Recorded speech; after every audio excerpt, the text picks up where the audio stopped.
Çar Rossiyasi kelib, sotsialistik tuzum barpo bo'lib, shu tuzumni boshqarish kommunistlarning qo'liga o'tganda 8-mart kunini paranji yopish, O'rta Osiyoda paranjilarini yoqib, ayollarni, musulmon ayollarni keldi ochilur chog'ing, o'zliging namoyon qil. Yuzing qanaqa, qoshing qanaqa, ko'kraging qanaqa, bo'yning qanaqa, o'zingni endi namoyon qilib ochil degan kun bo'ladi. Ayollarda islomdagi bitta hukmi kufr tarafidan toptalgan kun bo'ladi. Endi bitta musulmon odam ayoliga kelib, qiziga kelib, bir narsa shirinlikmidi sovg'a qilib, yuzingiz ochilib, iymoningiz yoqilib, kofir bo'lganingiz qutlug' bo'lsin degani bo'ladi. Ochilganingiz qulluq bo'lsin degani bo'ladi. O'zligingizni hammaga ko'rsatgan kuningiz, kufringiz muborak bo'lsin degani bo'ladi. Iymondan kufrga o'tgan kuningiz bilan tabrik qilaman degani bo'ladi. Kim xotinini, qizini kufrga rozi bo'lsa, ochilishiga rozi bo'lsa, endi siz biznikisiz-u, hamma sizni yuzingizni ko'rib maza qilaversin. Hamma ko'zi bilan sizni zino qilaversin. Hammaga zinoga biz rozimiz, sizga muborak bo'lsin degani bo'ladi. Ammo musulmon kishi, iymoni bor, hamiyati bor kishi hijobni himoya qiladi. Bir musulmon kishining gardanida 4 ta ayolning omonati bor dedilar payg'ambar alayhisalom.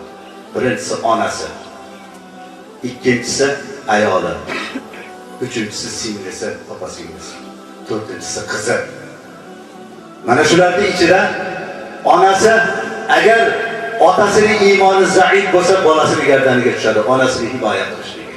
Hijobing bilan chiq, ey ona, ertaga Xudoning oldida yuzing kuymasin deydi. Ammo otasi mustahkam bo'lsa, farzandi gardanidan otaning gardaniga saqlanib qoladi. Singlisi, opasi, pochchasi agar iymoni zaif musulmon bo'lsa, u qo'y bersa, opajon, singiljon, yuzingizni yoping, bu Xudoning hukmi deb eslatib turadi. Ammo xotini bilan qizi uni gardanida bo'ladi. Uni omonatida bo'ladi. 8-mart ayollarda iymondan, Xudoning bitta hukmidan, ey mu'min bandalarim, ayollaringiz yuzini yopinglar. Uni kimligi tashqaridagilarga bilinib, fitna qo'zg'almasin, u sizniki degan Allohning hukmini yirtgan, shunga amal qilmagan, Allohning bitta hukmini inkor qilganlarda bayrami bo'ladi. Qaysiningiz xotiningizni, qizingizni, ayolingizni, opa-singlingizni ana shunday Allohning hukmidan kufr hukmiga qarab o'tganligini muborakbod qilmoqchi bo'lsa, 8-mart bayrami bilan tabriklasin. Qizlarda, kelinlarda, ayollarda shar'iy hijobni kiymasligi, avratlarini yopmasligiga bir qancha sabablarni, bahonalarni ko'rsatishadi. Shulardan bittasi hijobni o'rashlikka o'zi ko'p ham qoniqmasligi. Zarilmaydi deydi. Issiqda deydi. Desa, ikkita savol beriladi bu ayolga. Siz o'zi hijobdan qanoatlanmas ekansiz, islomdan qanoatlanasizmi? Islomni din deb qabul qilganmisiz deyiladi. Agar ha desa bir javob, yo'q desa boshqa javob. Yo'q desa bu ayolga hijob haqida gapirilmaydi. Bu ayolga kalima keltirishlik haqida gapiriladi. Chunki islomdan qanoatlanmayman, hijob menga kerak emas yoki hijob o'rash mumkin emas deydigan bo'lsa, Alloh saqlasin, dindan chiqib qoladi. Matin toza bo'lsa bo'ldi-da, nima endi desa, aytamizki, Payg'ambar sollallohu alayhi vasallam ayollarning qalbi albatta pokiza bo'lgan. Shularga Alloh taolo avratinglarni yopinglar deb aytgan.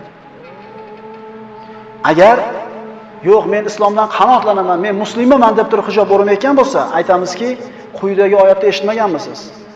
Alloh va uning payg'ambari bir ishni hukm qilgan, buyurgan vaqtida biror mu'mina va mu'min uchun Allohning hukmini qo'shib o'z ishlaridan ixtiyor qilishlik joiz emasdir. Alloh va Rasuli bitta narsani mumkin degandan keyin mu'min odamda ixtiyor qolmaydi, faqat bajarish kerak. Mana onasi mumkin emas deb buyurdimi? Tamom, gap qolmaslik kerak. Endi to'g'ri-yu, deyaptimi? Demak, mana shu oyatga ochiq isyon bo'lyapti. Bu birinchi bahonasi. Bahonalardan yana bittasi, men o'ray deyman, holiman, onam unamayapti. Erim unamayapti, akam unamayapti, otam unamayapti. Bunday opa-singillarga javob shuki, payg'ambarimiz sollallohu alayhi vasallam la ta'ata li makhluqin fi ma'siyatil xoliq. Xoliqqa osiy bo'ladigan ishlarda maxluqqa itoat qilinmaydi degan hadisni aytamiz. Ota-onamizga yaxshi muomalada bo'lishligimizni shariat buyurgan bizga. Va in jahadaka ala an tushrika bi ma laysa laka bihi ilm fala tuti'huma. Agar ular, ya'ni ota-ona seni o'zing bilmagan narsalarni menga sherik qilishlikka zo'rlasalar, gunoh qilishlikka zo'rlasalar, ularga itoat etma. Ota-onaga faqatgina gunoh ishni qil desa itoat qilinmaydi. Boshqa o'rinda ota-ona boshiga qo'yiladi inson. Yana bir bahonasi. Men hijob o'rasam, shu issiqqa chidamayman, nafasim qaytib ketadi, havo ololmay qolaman, issiq bo'lib ketadi desa, Alloh taoloni va qalu la tanfiru fil har qul naru jahannama ashaddu harra degan oyatni o'qiymiz. Payg'ambarimiz sollallohu alayhi vasallam Hijratning 9-yilida Tabukka sahobalarni g'azotga chaqirganida nihoyatda issiq payt bo'ladi. Rum degan mamlakat bilan jang qilishlik kerak. Masofa juda uzoq. Issiq payt. Shunda muxoliflar payg'ambarimizning hukmiga javob bermaganlar aytishdiki, bu issiqda urushga chiqmanglar. Ayting ey Muhammad alayhisalom, agar ular anglay olsalar, jahannam otashi yana ham issiqroq. Dunyodagi ottoqda issig'iga chidamasa, shunaqa sabri yo'q bo'lsa, jahannam o'tiga sabri yetarmikin? Mana shu opa-singillarimiz. Biz ularda kamoli yaxshi ko'rganligimizdan, musulmon mu'mina bo'lganligidan, jahannamdan qutulsin, jannatga kirsin degan yaxshilikni sog'inganligimizdan aytamiz. Yana ba'zilar hijob o'ramisizmi deb aytsa, men deydi, qilsam bir qilaman deydi. Keyin tashamayman bir xil odamlarga o'xshab deydi. O'raganimdan keyin tashashlikdan qo'rqaman deydi. Ya'ni o'zini shunday bir azmi qaror egasi ekanligini bildirib, "Bola falonchilarga o'xshab bir o'rab bir tashamayman. Men o'rasam shart o'rayman, o'shuning uchun hozir o'ramayapman" deydi. Bu ham bitta bahona. Yana ba'zilar aytadi, ro'mol o'rasang hozir har xil nom bilan nomlashyapti. Falonchilardan ekan, to'kinchilar. O'zi odamlarni rozi qilishlikda maqsad qilgan odam hech qachon maqsadiga yetmaydi. Irzo'in nasi g'oyatun la tudra. Hech qachon odam rozi bo'lmaydi. Odam odamdan rozi bo'lmaydi. Endi siz o'sha hijobni o'ramaslik bilan rozi qilaman degan bo'lsangiz, o'ramasangiz ham yoqmaydi. O'rasangiz ham yoqmaydi. Shuning uchun ham shariatimiz bitta Allohni rozi qil deydi. Qo'yani keyingi o'rindagi narsa. Allohni rozi qilsangiz, odamlarni ham Alloh taolo o'zini maqib qo'yadi. O'rayman deydi bir xilgisi, yana bitta bahonalardan. Jinday yoshim kattaysan deydi. Eshitib qolamiz. Yoshsan hali deydi. O'ynab qol deydi. Yurib qol deydi. Eshitamiz kattalardan, ehtimol onalardan, ehtimol otalardan chiqadi shu narsa. O'lgiydi deydi. Mana majbur qilma deydi. Hali yosh, o'ynab olsin ozgina. Endi aytamizki, yoshim sal ulg'ayganda hijob olaman yoki shu kiyimlarni kiyaman degan opalar bo'lsa, o'lim tanlamaydi. Mo yosh ekan, mo qari ekan demaydi. Shuning uchun hali 30 ga kirganda namoz o'qiyman, 40 ga kirganda namoz o'qiyman degan bahonadan bir ko'rinish. Bahonalardan yana bittasi yomon ulfatlar. Ibn Mas'ud roziyallohu anhu ning gapi esimizdan chiqmasin. U kishi aytganki, roziyallohu anhu, Alloh taolo yomon ulfatdan ko'ra yomonroq maxluqni yaratmadi. Alloh taolo yomon ulfatdan ko'ra yomonroq maxluq yaratmadi. Iblis albatta yomon. Lekin a'udhu billahi minash shaytonir rojim desa shayton qochadi. Endi yomon ulfatga 100 marta a'udhu basmalani ayting, yoningizda turaveradi. Hech qachon inson tug'ilib qilma rozi bo'lib qolmagan. Bir ulfati bo'lgan, qimorga bir marta borgan, ikki marta borgan, qimorvoz bo'lib ketgan. Hech qachon bir odam ilmli bo'lib ketmaydi birdaniga. Ulfati bir marta darsga borgan, ikki marta borgan, ilmli bo'lgan. Bir odam aroqxo'r bo'lib ketgan emas tug'iliblar. Kim boshlagan uni? Ulfati boshlagan. Bir odamni masjidga kimdir yetalab kelgan. Keyin o'zib ketadi hali yetalab kelgandan keyin o'zib ketadi hali odam.